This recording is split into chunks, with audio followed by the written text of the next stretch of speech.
28वां बाब। यीशु का जी उठना। और सबत के बाद हफ्ते के पहले दिन पाँव फटते वक्त मरियम मगदलीनी और दूसरी मरियम कब्र को देखने आईं। और देखो, एक बड़ा भौंचाल आया, क्योंकि खुदावंद का फरिश्ता आसमान से उतरा और पास आकर पत्थर को लुढ़का दिया और उस पर बैठ गया। उसकी सूरत बिजली की मानिंद थी और उसकी पोशाक बर्फ की मानिंद सफेद थी। और उसके डर से निगहबान कांप उठे और मुर्दा से हो गए। फरिश्ते ने औरतों से कहा, तुम ना डरो, क्योंकि मैं जानता हूं कि तुम यीशु को ढूंढती हो, जो मसलूब हुआ था। वो यहाँ नहीं है, क्योंकि अपने कहने के मुताबिक जी उठा है। आओ, ये जगह देखो जहां खुदावंद पड़ा था, और जल्द जाकर उसके शागिर्दों से कहो कि वो मुर्दों में से जी उठा है। और देखो, वो तुमसे पहले गलील को जाता है, वहां तुम उसे देखोगे। देखो, मैंने तुमसे कह दिया है। और वो खौफ और बड़ी खुशी के साथ कब्र से जल्द रवाना होकर उसके शागिर्दों को खबर देने दौड़ी।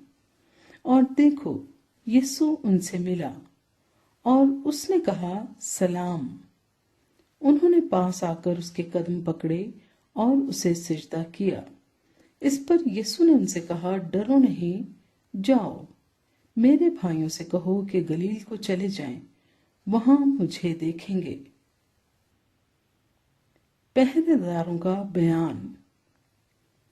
जब वो जा रही थीं तो देखो, पहरे वालों में से बास ने शहर में आकर तमाम माजरा सरदार काहिनों से बयान किया।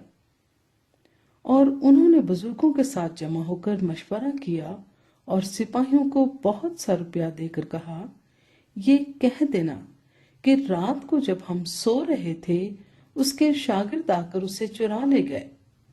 और अगर ये बात हाकिम के कान तक पहुंची तो हम उसे समझाकर तुमको खतरे से बचा लेंगे। बस उन्होंने रुपए लेकर जैसा सिखाया गया था वैसा ही किया। और ये बात आज तक यहूदियों में मशहूर है। यीशु अपने शागिर्दों पर जाहिर होता है। और 11 शागिर्द गलील के उस पहाड़ पर गए जो यीशु ने उनके लिए मुकर्रर किया था। और उन्होंने उसे देखकर सिजदा किया, मगर बास ने शक किया। यीशु ने पास आकर उनसे बातें की और कहा कि आसमान और जमीन का कुल इख्तियार मुझे दिया गया है। बस तुम जाकर सब कौमों को शागिर्द बनाओ और उनको बाप और बेटे और रूह कुद्स के नाम से बपतिस्मा दो। और उनको ये तालीम दो कि उन सब बातों पर अमल करें जिनका मैंने तुमको हुक्म दिया।